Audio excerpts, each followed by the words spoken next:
Bonjour, bienvenue à cette deuxième capsule traitant sur les dégâts indirects dans Star Wars Destiny. Dans cette capsule, on va parler des supports et des personnages. Est-ce que tu aimerais nous parler un peu, qu'est-ce que tu trouves dans les supports qui est intéressant du côté des dommages indirects? Oui, je trouve que quand on joue un deck construit sur du dommage indirect, ce qui est le plus intéressant selon moi, c'est le support, les supports. Donc moi, j'irais jouer avec des personnages qui vont, plutôt que faire du dommage indirect, peut-être plus rapporter des ressources afin de jouer du support, qui eux vont causer du dommage indirect. Il y a plusieurs opportunités pour vous, plusieurs cartes de dés avec des dés qui vont faire du dommage indirect dans le support. Donc, ce serait de construire un deck avec, on a mentionné tantôt, certaines cartes d'événements qui vont renforcer ça. Donc, pour la première carte que je vais vous présenter aujourd'hui, c'est le Résistance Bomber qu'on voit dans le film The Last Jedi. Le gros bombardier de la Résistance qui lance ses bombes vers le bas, attiré, selon ce qu'on me dit, vers une attraction magnétique, là, bref, vers les vaisseaux ennemis. C'est une carte rouge de la collection Legacy, carte numéro 43. C'est une carte héros. Cependant, elle coûte donc 3 de ressources à jouer. Elle a un dé intéressant. Je vais commencer par le contraire cette fois-ci. 2 faces blank.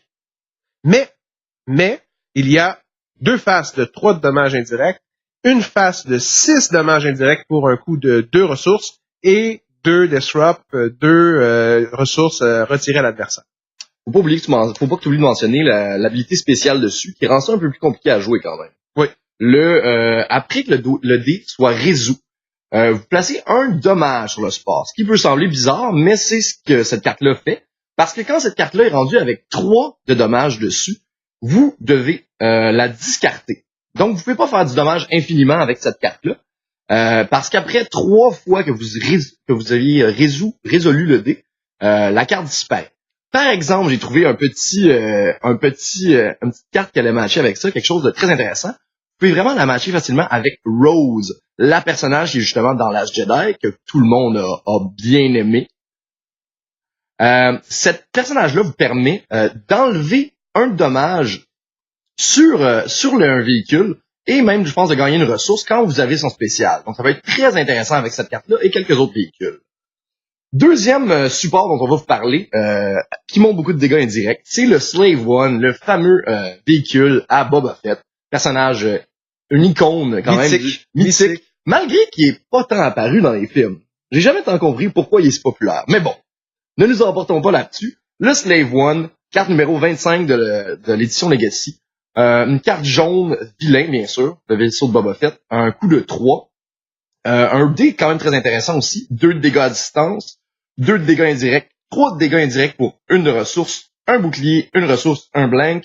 Il y a un power action aussi, qui vous permet de rerouler un de vos dés jaunes, et vous pouvez enlever un dé d'un adversaire qui monte une ressource égale au dé que vous venez de rouler. Quand même très intéressant. Des dés qui montent beaucoup de dégâts, qui vous permet même avec une power action d'enlever un dé d'un adversaire. Donc c'est donc autant de l'attaque que de la défense en même temps. Une carte que je trouve très intéressante, encore une fois par exemple, 3 de coups, ça rend ça moins facile à jouer que des cartes à 2 coups. La jouerais-tu? Tout dépend du build du deck, de la construction du deck. Possiblement, surtout si je veux faire un deck concept avec Boba, c'est des choses que j'aime faire, c'est sûr que ça pourrait vraiment m'intéresser. Si le deck n'est pas assez compétitif, par exemple, ce serait peut-être une des cartes que j'enlèverais. Mais je crois que dans une construction de deck, il y a peu de, surtout dans le dommage indirect, et c'est beaucoup dans le rouge, ce qu'on a vu jusqu'ici. Dans le jaune, possiblement, si j'avais des personnages jaunes à jouer, vilains, pour faire de l'indirect, c'est dans les seules options qui s'offrent à moi, je pense. Ou dans le support. On va en voir, il y a plusieurs vaisseaux, mais dans les vaisseaux jaunes, on est assez limité. Il serait quand même assez intéressant. Mais il y en a un autre que je pense que tu as déjà joué, qui va pouvoir nous parler, un autre véhicule jaune, le Pirate Speeder Tank. Oui, Pirate Speeder Tank, qui est la carte 66 de l'édition Legacy, qui coûte 5 tout de même en coût ressources. C'est très dispendieux. Mais sa carte, son dé, ses faces, ce sont des faces très intéressantes. 3 dommages directs, 4 à distance. Ouais. À distance. 4 dommages indirects, 5 dommages directs, mais qui coûtent une ressource tout de même, 2 boucliers et finalement son spécial qui fait faire 2 dommages à un adversaire, un personnage adverse, qui va vous donner 2 boucliers et vous pouvez aussi prendre une action additionnelle, donc une espèce de ambush en même temps là, qui vous permet d'attaquer, de donner des boucliers.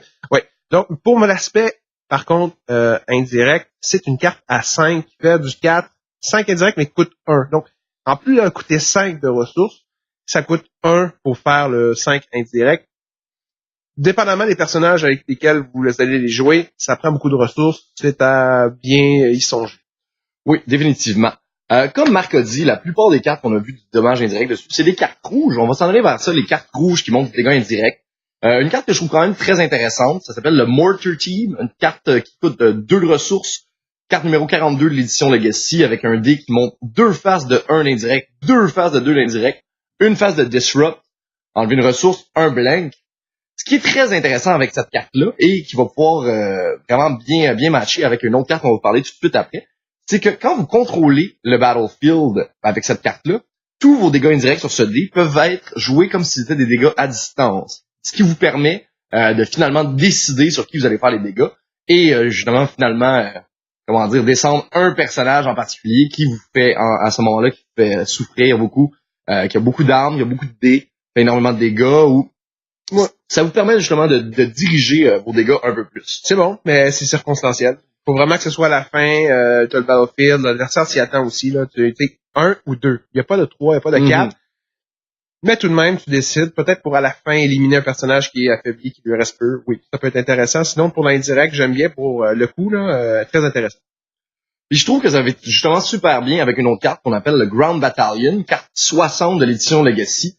Une autre carte qui montre du dégât indirect, une carte à 4 de coups, encore une fois, très difficile, carte neutre, rouge, 2 de dégâts à distance, 2 de dégâts indirects, 3 de dégâts indirects, 4 dégâts indirects pour une ressource et un bouclier. Mais ce qui est très intéressant avec cette carte-là, si vous arrivez à la jouer malgré son coût, c'est qu'après avoir activé le support, vous prenez le contrôle du battlefield, ce qui vous permet après, avec le Mortar Team, de faire des dégâts à distance et non des dégâts indirects. Donc là, d'un coup, vous mettez ça, vous l'activez au plus vite avec peut-être quelque chose qui vous fait jouer ambush. Vous avez le battlefield, faites beaucoup de dégâts range. Une surprise, l'adversaire qui s'est mis beaucoup de dégâts sur un de ses personnages qui l'intéresse moins et qui sait que son plus gros personnage va vous faire mal. Et là, d'un coup, on tue le personnage de support un peu qui aide. Une grosse surprise, ça va être très, très intéressant. C'est ma carte préférée, moi, du indirect dommage, là, pour ce qui est du support. C'est ta préférée? C'est ma préférée. Moi, j'étais pas mal sûr que t'en avais une autre. Ex-aequo, avec Local Post, qui est le petit bonhomme qu'on voit souvent dans les premiers épisodes 4, 5, 6, là, qui ajuste, surtout l'épisode 4, là, qui ajuste son appareil en voyant le faucon atterrir. Là. Qui est seul là, sur une grande tour. Oui, bien sûr, ouais. Sur sa grande tour, et c'est un dé qui est très intéressant quand vous jouez du indirect. C'est un dé qui, c'est vraiment le coup. 2 de ressources, carte rouge, neutre, une face avec plus 2 indirect, deux faces avec plus 3 indirect, une face avec un bouclier, une face avec une ressource et un blank. Ce qui m'intéresse, c'est les faces de plus 2 et plus 3. Vous avez une chance sur 2 d'additionner 2 ou 3 dommages. Donc, 2 ou 3 dommages de plus à votre indirect. Donc, c'est bon de jumeler ça avec le Ground Battalion de tantôt. Mais encore une fois, par exemple, quelque chose de circonstanciel parce que cette carte-là ne peut être jouée si vous ne contrôlez pas le battlefield. Encore une fois, dans ce cas-là, ouais. Quand tu as le Ground Battalion qui donne le battlefield, ou des personnages comme Rex qu'on avait vu au dernier tour, oui. Avec lesquels juste commence à être un peu une synergie qui s'installe, ça fait beaucoup d'indirects, de dommages indirects qui vont être fort intéressants. Très, très intéressant. Dernière carte qu'on va vous parler en support, c'est la carte Cover Team, carte numéro 146 de l'édition Legacy, une carte rouge neutre à 1 de coup. C'est un support qu'on met en jeu, qui n'a pas de dé, celui-là qui montre des dégâts indirects, mais que maintenant qu'il est en jeu, vous pouvez faire une action. C'est donc pas une power action, vous pouvez la faire autant de fois que vous voulez par tour, si vous avez 2 fois le Cover Team par exemple, parce qu'il faut exhaust le support. Donc quand vous exhaustez le support, vous pouvez résoudre un de vos dés qui montre du dégât indirect, additionnant un dégât indirect de plus, ce qui peut permettre de surprendre aussi encore une fois, un petit dégât de plus, c'est toujours bon, mais je trouve ça un peu moins fort que la carte Backup Muscle en jaune, qui est bien sûr pas dans le dégât indirect, mais quand on parle justement de combien de tours on a pour jouer, le Backup Muscle vous garantit 3 dégâts unblockable, imbloquables, tandis que celui-ci, vous devez taper pour ajouter sur vos dés indirects. Je trouve ça intéressant, juste un peu moins bon que le Backup Muscle, que je suggérerais peut-être dans un deck si vous avez le choix d'avoir cette couleur jaune-là au lieu du cover team. Moi, ce que j'aime bien du cover team, c'est complémentaire aux cartes indirectes. Souvent, les cartes indirectes, ça va du 2, du 3, mais là, on fait du 4 à chaque tour presque quand on réussit à avoir une face indirecte avec le cover team qui met une addition. Finalement, c'est un plus 1, mais automatique. Là. Donc, c'est pas une dé à côté qui va faire plus 1, c'est un plus 1 automatique.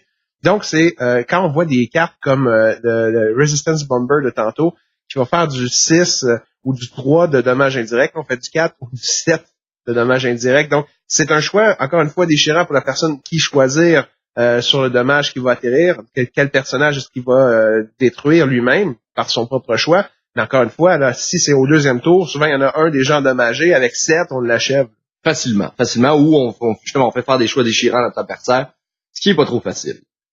Ça conclut notre section support. On va continuer avec les personnages. On a trouvé quelques personnages qui montrent aussi des dégâts indirects.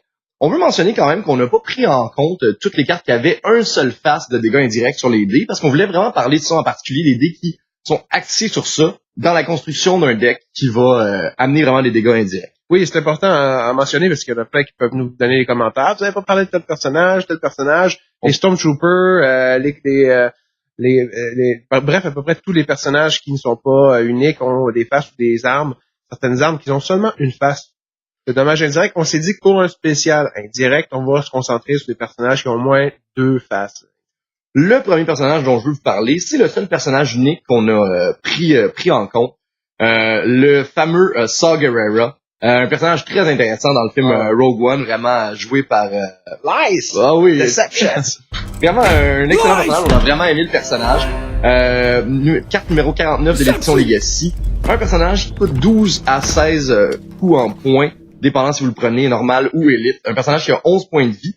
Sa face de dé montre deux côtés d'indirect, un de 2 dégâts, un de 3 dégâts indirects, un disrupt, une ressource et un spécial. Le spécial est très intéressant sur cette carte.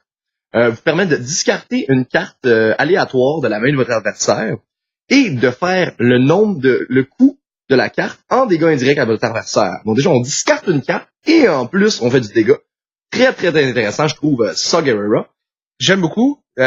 Beaucoup d'indirects, même le spécial en soi fait partie de cette espèce d'univers d'indirect et surtout du personnage lui-même. Je trouve que c'est bien adapté à l'univers Star Wars. Et même le fait de discarter les cartes pourrait peut-être même intéressant dans un genre de deck de mill dont on a parlé, un deck qui permet d'épuiser les ressources de l'adversaire, discarter les cartes, tout en faisant les dégâts peut-être lentement. Peut-être surprise, l'adversaire s'attend pas à ce qu'on fasse des dégâts et tout d'un coup on fait plein de dégâts, il pensait juste qu'on voulait épuiser les ressources. Ça peut être très intéressant. Est-ce que tu as des personnages, toi, que t'aimes bien jouer en particulier? Oui. Font du indirect? Oui, toujours dans le même univers de Jeddah, qui est la planète où on retrouve Saw Gerrera sur Rogue One, qui sont ses partisans, les Jeddah partisans, les hommes de main de ça, qui sont intéressants à jouer. Carte jaune, toujours héros. 8 à jouer, c'est un personnage quand même peu coûteux. 8 aussi de points de vie. La face de l'indirect, mais assez intéressant. On parle de 2 faces de 2 indirects. Donc, pas de 1 indirect, 2 indirects. On y va, c'est pour un petit personnage qui est pas unique. Oui, c'est du 2 indirect. Très intéressant. Une chance sur 3. Donc, il y a une face disrupt, donc retirer une ressource à son adversaire, une carte défaussée, retirer une carte dans la main de son adversaire, une carte ressource. Et son spécial, qui est, après avoir fait du dommage indirect à son opposant, pour la première fois dans chaque tour, ils peuvent discarter une carte du dessus de leur deck.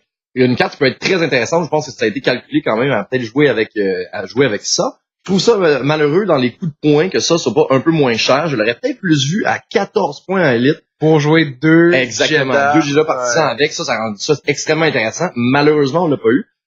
C'est quand même peut-être tout à fait plausible de le jouer avec un Jeddah partisan. Ça nous fait un total de 24 points. C'est dur. Faudrait des gros, peut-être avec les futurs plots qui vont sortir, qui vont nous permettre des plots à 4 points, peut-être des affaires vraiment plus intéressantes. Ça peut être intéressant. Ouais. Pour l'instant, je suis pas convaincu. À 6, c'était pas grand-chose. Et le Jawa. C'est pas mal carte tout. Grise. Une carte très peu intéressante, on va se le dire. Ouais. Prochain personnage dont je veux vous parler, avec des dégâts indirects, le Rebel Trader, carte numéro 22 de l'édition Legacy, personnage qui coûte 8 points de vie, 2 faces de dégâts indirects, une de 1, une de 2, un disrupt, un bouclier, une ressource, un blank, habilité spéciale qui vous permet, d'après l'avoir activé, vous pouvez forcer un adversaire d'activer un de ses personnages au prochain tour, comme son action. Ça peut être intéressant si justement vous savez qu'il veut jouer, exemple, une arme sur un de ses personnages. Vous savez définitivement c'est le personnage qui va faire le plus de dégâts, sur lesquels on va mettre tous les upgrades. Facile de l'activer comme ça, on le permet pas de mettre le dé comme ça, on le force à mettre l'upgrade sur un prochain personnage. Peut être très intéressant. Encore un autre personnage non unique. J'en parle d'un autre aussi dans les bleus, le Dark Advisor. Lui aussi vilain. Carte numéro 1 de l'édition Legacy. 8 encore, 8 points de vie, 8 de coups en points. Encore 2 d'indirect, 1 de focus, 1 de ressources et un spécial qui vous permet de piger 3 cartes et d'en mettre une de votre main, soit au-dessus ou au-dessous de votre librairie, de votre paquet de cartes. Très intéressant. Encore moi, quand je vois des personnages à 8 points de vie pour 8 de coups, je trouve ça intéressant. C'est du 1 pour 1. C'est pas un personnage qui va mourir trop rapidement pour son coup en points. Je trouve ça très intéressant. Puis on a un dernier personnage que tu peux nous parler en détail parce que tu joues assez souvent. Le fameux Battle Droid, le B1. Clanker. Roger. 6 points de vie, coûte 6, encore une fois, 1 point de vie. Qui nous permet de jouer un deck de 5 personnages. 5 personnages. Qui nous remet à la carte Strength and Number, qui permet de faire du indirect aussi par rapport au nombre de personnages que vous avez activés Droid B1. Donc la face, je commence par l'inverse, 2 faces blank par contre. Ça, c'est dit. Par contre, ce qui est intéressant du Droid B1, c'est, je vais tout de suite mentionner son habileté, lorsque vous activez votre droid, vous brassez votre dé, si vous brassez une face avec un symbole dommage indirect, vous activez un prochain droid B1. Donc, ça vous permet de les activer rapidement. C'est quand vous en avez 5. L'équivalent d'un ambush. Et c'est même pas, exactement, et c'est même pas si vous avez une face qui monte du dégât, c'est même si c'est une face de modification. Donc, son plus 2 d'indirect, il y a donc une face plus 2 d'indirect, une face indirecte, une face indirecte, une face à distance. Ça nous donne quand même 3 chances, une chance sur 2, donc finalement, de tomber sur cette face-là, qui automatiquement vous permet d'activer le deuxième droid B1. Et après, on recommence, jusqu'à ce qu'on claim souvent avant notre adversaire, malgré le fait qu'on ait 5 personnages sur le jeu. Donc, quelque chose de très, très intéressant. On a parlé de beaucoup de personnages, c'est un des seuls qu'on a parlé rouge, personnages bleus, beaucoup de personnages jaunes. On a parlé, par contre, dans les derniers épisodes de capsules, beaucoup de cartes rouges qui font de l'indirect. Donc, c'est de trouver une espèce de combinaison, synergie entre cartes rouges, personnages jaunes, personnages bleus. Donc, essayer de jumeler tout ça. Souvent, je pense qu'on pourrait voir ça dans des decks qu'on appelle arc-en-ciel, avec des couleurs, 3 couleurs ou 2 couleurs, indirect. Ce qui n'est pas les choses les plus populaires à l'instant, par exemple. Non, parce que comme on a présenté dans les personnages, des personnages rouges qui ont une chance sur 2 de faire du indirect, il y en a très peu, surtout pour jumeler avec ces cartes-là, upgrade ou support. Donc, voilà. C'est mon observation. J'apprécie ton observation. Voici la fin de notre capsule indirecte dans les supports et les personnages. On va continuer avec la prémonition de la force et la fin de notre émission. Oui, merci de nous écouter.